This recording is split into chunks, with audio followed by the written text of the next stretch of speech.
I'm good, and yourself? I'm good. I'm so sorry. I want to say You're I'm so fine. sorry. You're fine. I Normally I'm forget at that job. it's like 3 hours ahead over there. Yeah, normally I'm up working or editing, but it's been a long weekend, so Hmm. I didn't really get much work done that I was supposed to. But you're fine. You're fine. Okay. What have you been up to the past few hours? I was watching a TV show called Baddies. Oh, I think I've heard of that before. Yes, I did that. I did a little bit of editing for a video that will hopefully be up this week. Oh. I gotta finish writing some grant applications. Oh. Uh, Are you going to college? huh? You said grant applications? Yes, I'm done with school. Tengo, yo tengo 4 diplomas. Oh, in what? Social work, psychology, Spanish, and film. Wow. Are they associates or bachelors or 3 are bachelors, 1's a master's. what? Yeah. My I goodness. might go back for PhD. I work for the city of New York. I work for the government, so they will pay for it. So I'm thinking about it. I'm not sure yet if I want to do that, but I'm thinking about it. I want to brush up on my theory, get a lot stronger with my theory. Right. Like it's very basic, so I will go back to actually do something in music.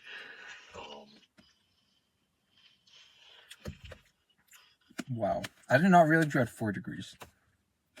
That is crazy. Yes. And you're 20. I Am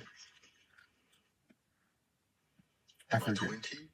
Not 20. You're 20. I forgot. Are you 27 or 28? 9. 29. Wow. Yeah. That is a lot in a short period of time. I try my best. Okay. I'm not gonna keep you up forever. I'll start asking you the questions. I think it's only 7. That's right. Okay. I started recording now. Okay. Are you like recording it? You like writing the answers? Okay. I just have to like I guess upload the interview to like YouTube and then put the link. It's a pretty easy assignment, but I just have to have someone to do it. And like you were the first person that clicked into my mind. I was like, wait, because I mean, would you consider yourself an entrepreneur? Oh shoot. Would I consider myself an entrepreneur? I feel like you are somewhat. I mean, I guess technically I am. Just to be transparent, I got into some tax trouble, or I'm currently in tax trouble. Oh. It's whatever. Mm-hmm. I never saw like YouTube as a business. And then even with my shows and my films or whatever, I never saw that as a business per se. I saw myself as paying artists to help create something. I was just creating. It costs to create. It costs to do anything in this world. But I didn't see it as a business. But it is a business.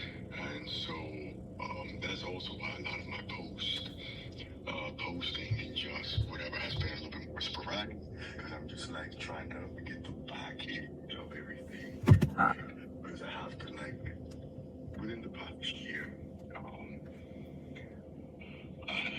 with different situations in particular, because I realized, I can't, this is going beyond the hobby. So I guess it got more serious. According to the government, and I guess technically the way I actually have little employees now, I guess I am an entrepreneur. Right. But I just saw myself as that, or recognized that I was maybe a couple months ago. So how would you say like it all started? How did what start? I guess like, well, I wouldn't say you seeing yourself as an entrepreneur because you said that was kind of recent, but like your whole process of involving yourself like musically online. Because I know that you've done this for like or at least made YouTube content for a long time, right? Yeah. Tell me about that. So, YouTube started, if I'm not mistaken, in 2005. Right. I would have been in the 5th grade. Wow. Yeah, I was in 5th grade. I was born in 2005. Yes, Wow. I was in 5th grade. Mhm. And I remember when it came out, and you could upload anything. You could literally upload whatever you want, and there was no copyright. Mhm. I'll call her back in a second. So that's what happened. But YouTube, in its original state for the first few years, I would say until like maybe 2010ish, 2011. It was more of like a social media type thing. It was completely, it was a little bit different. So like, for example, one of the big features of YouTube was you could send a message to somebody. So like, Oh, instead I of you remember that. finding me, yeah, you could send a message Directly to and you. so I didn't have many friends, obviously, in like elementary, middle school, and high school that liked the kind of music that I liked. Right, So it was same. through YouTube that I found that community, and because we could kind of connect with each other directly by messaging each other directly, that in turn built friendships virtually, but also in real life. I made real life friends off YouTube. Now, if your question is how I began creating content, I hate that word. I think what I do is a little bit more intensive and comprehensive to call it content, but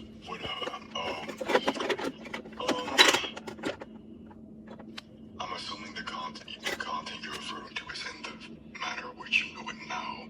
Yeah. When I went to and got my master's degree in film, when you get a degree in the arts, they tell you like sort of kind of how to have a career in it and the job possibilities that are open. But what they don't tell you is that those jobs they ain't really out there, or they're not as easy to get as they would make it seem in your class. So, I enjoy editing and telling stories. My specialty is documentaries, clearly, and so, I couldn't find a job as an editor or anything pertaining to like video work. I couldn't do that. And I also realized, I wanted to do music, but not in the capacity that I was formerly doing, which was singing and dancing. Right. And so, as I mentioned earlier, I have a degree in social work. So, I was a case manager for a time in college. That was one of my internships, and I hated it. But the first rule of social work was, you are the expert on your life. And so I was like, okay, well, shit. Oh, damn.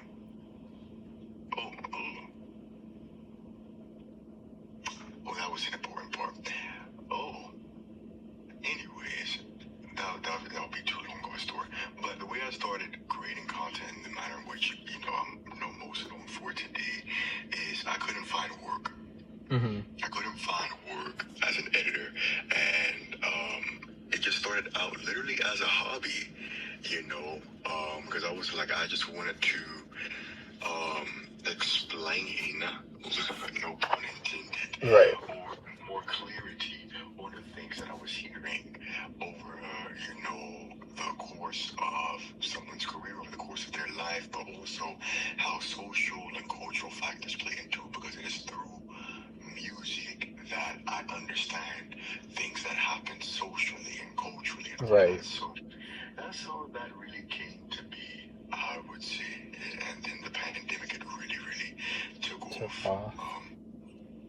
Because I know that's when I found out about you, was right around the start of quarantine. Matter of fact, I don't know if you ever see on my story, but my friend Shay, she's a black girl. She usually has her hair in dreads. Well, I guess it depends. But her and I, like, the first thing her and I bonded over was your channel, because we were both in choir together, and It was this one day after school. It was rainy, and we were just sitting and talking and getting to know each other. Because the alto sat right by the tenors, and she was like at the end of the alto section. I was at the end of the tenor section, and we kind of just hit it off right off the bat the first few days of class. But that was like the first time I had like a conversation about her, and I was like, "Wait, do you know who Black Music Archive is?" She was like, "Yes, bro." But yeah, so I found you over quarantine when you started getting big. But I've known you since you were like, I Love Aretha Franklin. Yes. That was what got me in there, and that is how I built a lot of community that way. Okay, let me look for another question. I don't have to ask all of them. I'll probably ask you maybe like 2 or 3 more. Okay. Okay, what's a big challenge that you found being in like the space that you're in? A challenge that I have found.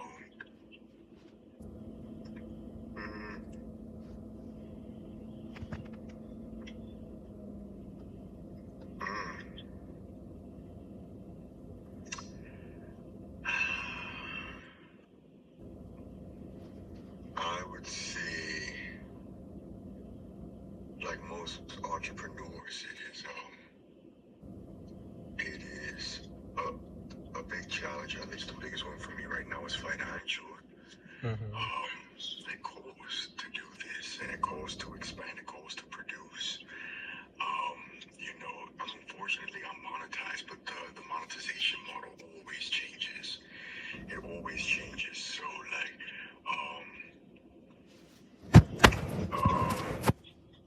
there was a time where YouTube was paying, I would say, about 80% of my rent, roughly. Wow. Like, I can count on. So this was the era of up until April of last year, when I was just before I started shifting my focus into like getting back into my filmmaking and things like that. I was just purely just making those videos. YouTube, I could comfortably rely on making $1,000 to $2,000. I've always worked. I always had a job during this time, but I would say that. But as my goals have expanded, as the platform has changed, and as I'm sort of kind of, I'm not going to say going in a completely different direction, just expanding. A big barrier has been financial. Right. And I would say that. I mean, there are times where I've had to sacrifice, like, what do I eat in order to create? Because I don't see myself as just like a hobbyist or a content creator. I would love, my overall goal with the work is for it to fund itself, or for something or someone, some organization to sponsor, because I've never had a sponsor on any video, any event, but just to sort of kind of advance in the space, to get invited into places and spaces, whatever. I don't want to do this full time, but I at least want to be recognized as a noble figure. And my primary goal is to, like, have you seen the film Paris is Burning? I've heard of it 1,000 times, and I know some stuff about it, but I have not like sat down and watched it. So like if you talk about anything related to like gay culture or whatever, everybody's like, you need to watch that film. I want to create the purpose of the work I do and whatever. Yes, it's a couple things, but I want to create one thing that when people say, oh, I want to know about music, or I want to know about something, they're like, oh, you need to watch that. And it's that's a must. Yeah, that's what like in that thing. Oh wow. Like something that will always be referred back to. But I will also say, outside of, so that's like as me answering your question as an entrepreneur, I would just say as an artist, the biggest challenge that I face is that my medium, or my strongest medium, is YouTube. And because it's YouTube,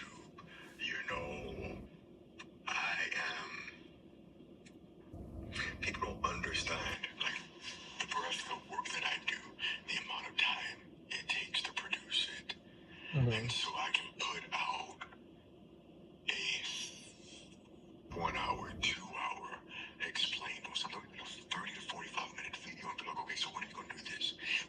Yes, and it's like, bro, I've been working on this for 6 months. What you mean?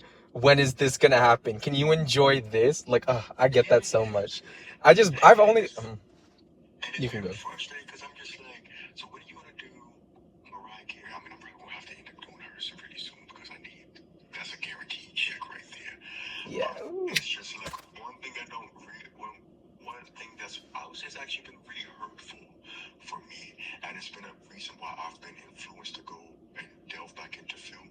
People have not realized that you can watch any. I would say I know most of my work is centered around women. I just find them a lot more interesting. Yeah. But you can take anything from Whitney or Brandy or whatever, and you can, if you are watching the videos as they're intended to be watched, Yeah. you can apply what you hear or what is being said to your favorite artist or Right. your favorite girl. Because that's how I hear music, and that's how I learn to hear certain things, and that's how I would connect a lot of dots, not just vocally, Yeah. but just musically. And so it's really hurtful. Well, not as much. It doesn't hurt me as much because I don't really read comments anymore, but it was really hurtful when people are like, okay, so when you're doing this person, when you're doing that person, when people aren't watching the work for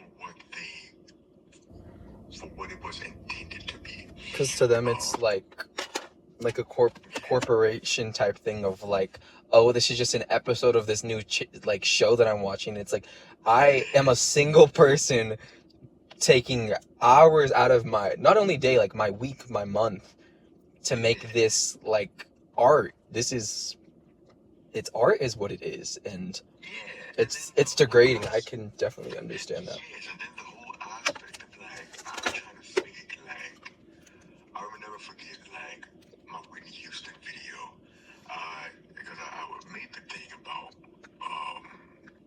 what was the statement that I made? It was like, I was making the juxtaposition between Whitney and Sissy's voice. I said, Whitney does the same thing as Sissy, but just in a lower voice. Okay, blah, blah, Yeah. blah. I said, she lightens the sound, and she does it by this way. And then I spoke about how where they focus the voice is different. One, Whitney is more open and forward. Yeah. Sissy is more open and back. And so I said, that's how you get the difference. I was one person, she doesn't do this. Oh, she blah, blah, blah, blah. And they said, oh, you did mention that. So me personally, I could never watch a piece of work or hear a piece of work and comment as it's still going on. I wait and take everything in before Right. But so it's that whole.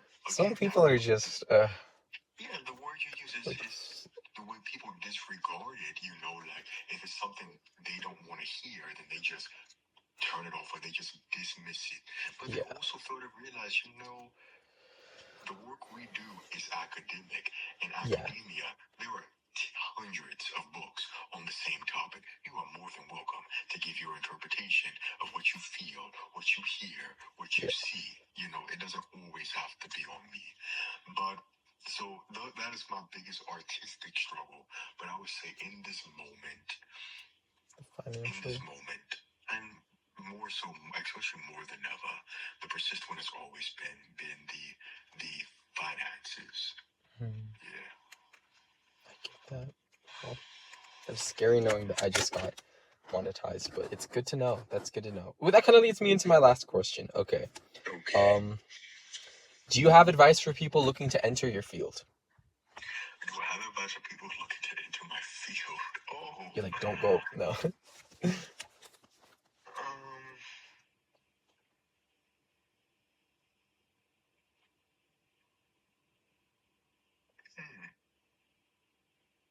you have another question? I need to think about that one. Yeah. It's all good.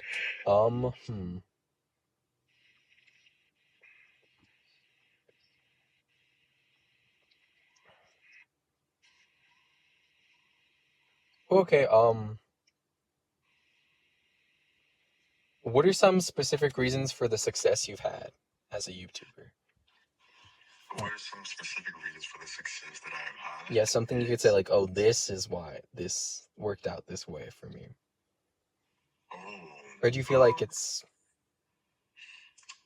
more random? You see me, I have a star quality, Hmm. But I You think kind of do in like the way that you talk. yeah. You have, well, it's very distinctive, is what I should say. And even when you meet me in person, like, because you will. I mean, people just, it's always been, I will never forget in like the 4th or 5th grade, my teacher told my aunt, he's like, he's going to be a star someday. He's going to be something. But, Oh. I think,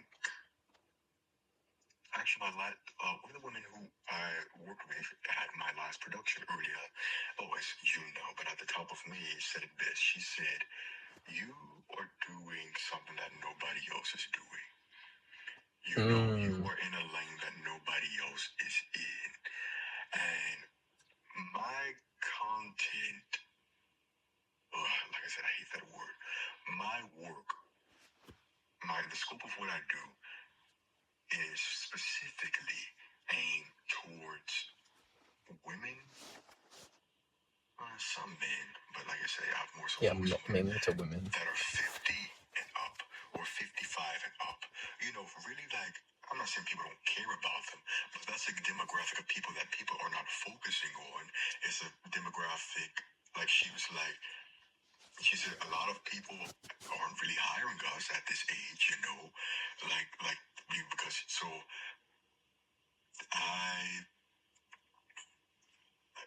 but yeah, that's why I've been successful, because I'm focusing on the artists that people don't look at or don't think about. But also, I think why I've also been successful, specifically the Explained series, was because it was the first of its kind in that space. I mean, there as it stands now, there are many iterations. I see them often. I see different ones, but it was the first of its kind.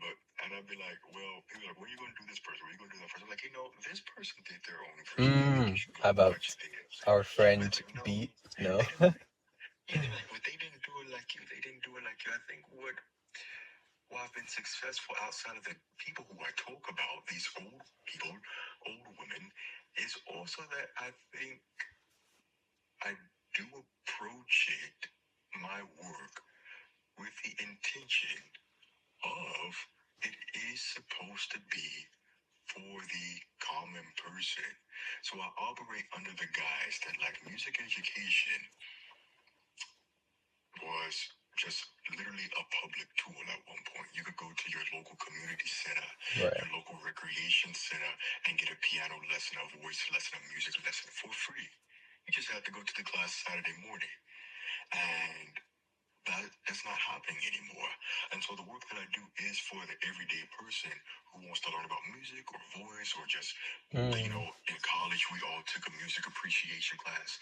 It's for everybody to watch. And so that's why, another reason why the videos are so long, because I try to make these connections so that people can understand it and comprehend it in different ways and things like that. And so I think the group of people I focus on, but also the way in which I approach the work. I don't try to approach it as a know-it-all. I try to. That's why I include graphs. I include the sheet music that nobody gives a damn about. I do care. I for one must say. And then also, like, you bringing in people that are like literally train their voice, like that is their job. Yeah, and they train others. So I'm literally bringing, and the people you see, granted they're we're friends and all of that, but I also compensate them because that's their knowledge and their expertise, and that's how they make their livelihood.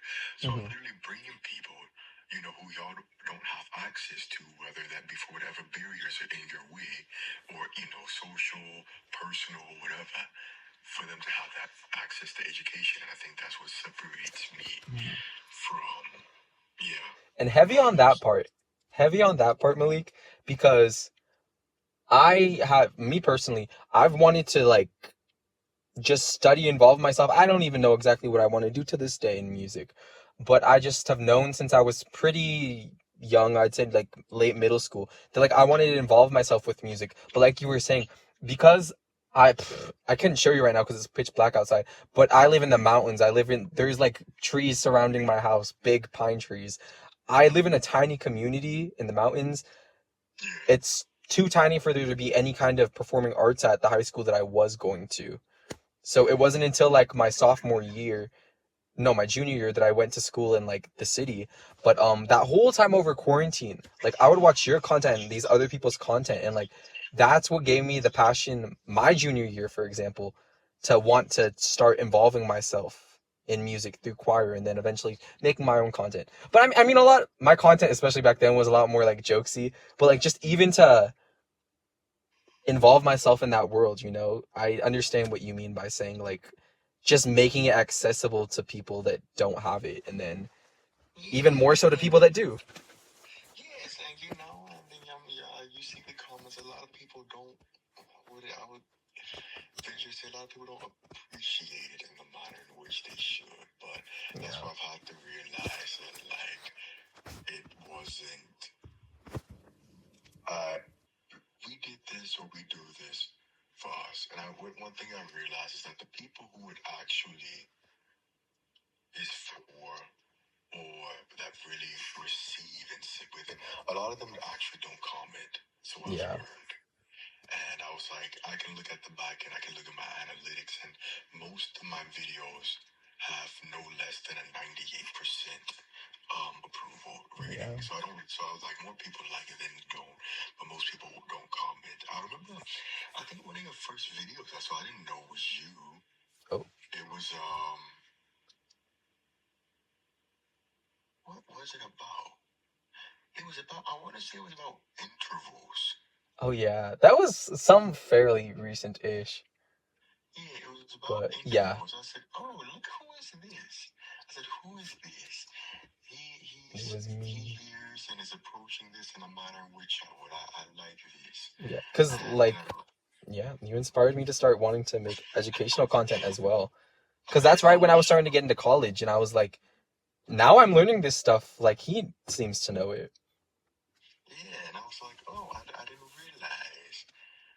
I didn't realize it was you until I scrolled down and looked at the video comments and all of that. Because I actually read everything. A lot of people don't read description boxes. A lot of people don't do that. But like I watched the video and then the lyric and I was like, oh, I know him, or I know this person. I know because whatever. But okay.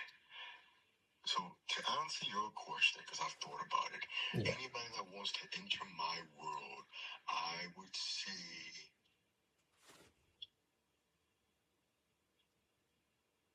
my world of just like in the vein of like creating in the space of music, a YouTube vocal community. Give me one. I'm back now.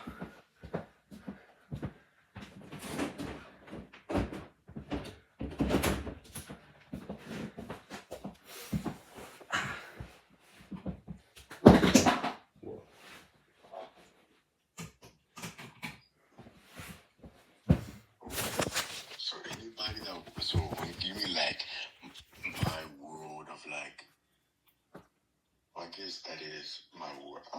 I would say go for it. I would say go for it. I don't really know what anybody's intentions are. I would never tell anybody not to do anything. If that's what you want to do, then go for it. I would just say that you know, if you are fortunate enough, lucky enough to get monetized, because I know that's a lot harder now than what it used to be.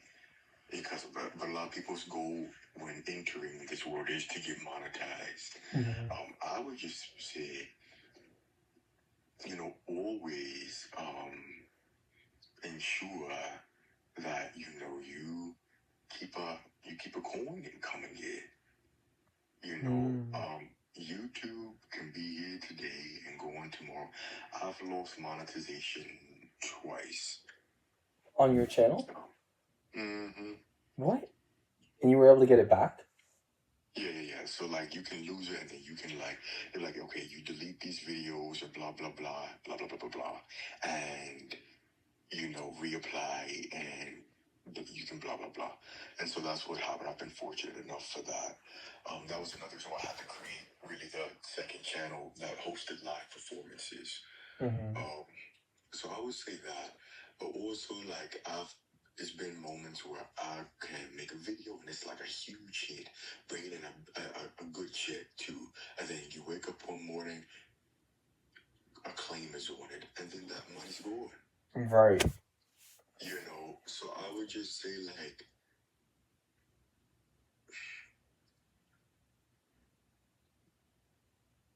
go for it, but also realize that, like,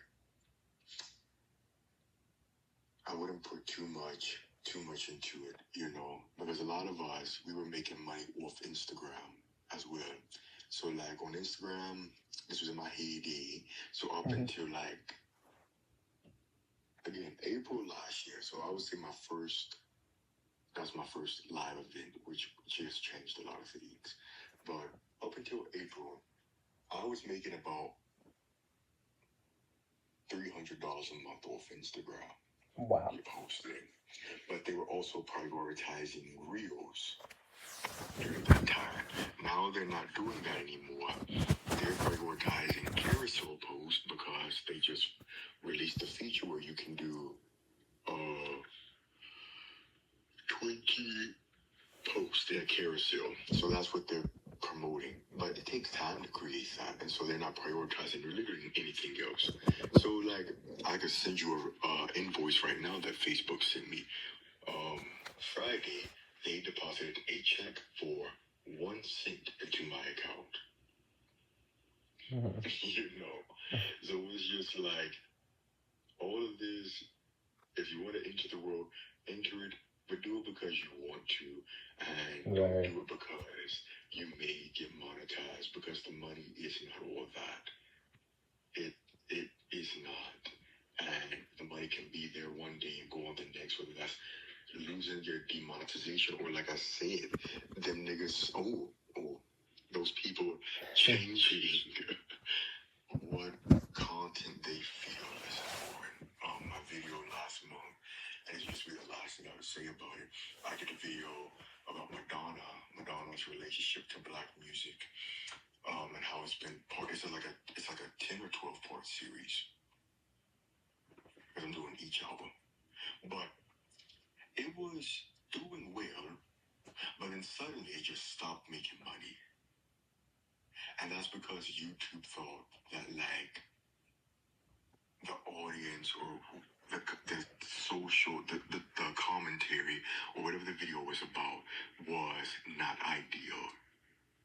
So, like, if you talk about topics regarding race sometimes, or, like, sexuality or whatever, all things that are associated with Madonna, they can decide that they want to. So, I mean, like, again, do it because you want to, do it because you want to contribute to the space, and if you get the check, cool. But you have to just do it for the sake of doing it. Like the passion. Yeah. Wow. Passion. It was. I feel like I have her singing in Cleveland on an old USB drive somewhere. I just moved to Brooklyn. Oh. But it's her live in Cleveland, Ohio in 1977. I think she sings that song too on that. I know she sings Sparkle. Bro. Okay, wait, let me just do the thing. Thank you, Malik. I hadn't even introduced you at the start. Wow. I'm so sorry. I've never interviewed anyone before. Thank you, Malik. This is Malik, also known as, well, you don't go by Black Music Archive anymore, right? No. This is Malik from Malik Kashad TV. That's you on, like, all your socials, right? Yeah. An amazing creator. If you care anything about learning about The Voice, like, his channel is the way to go. Thank you so much, Malik. Bye-bye.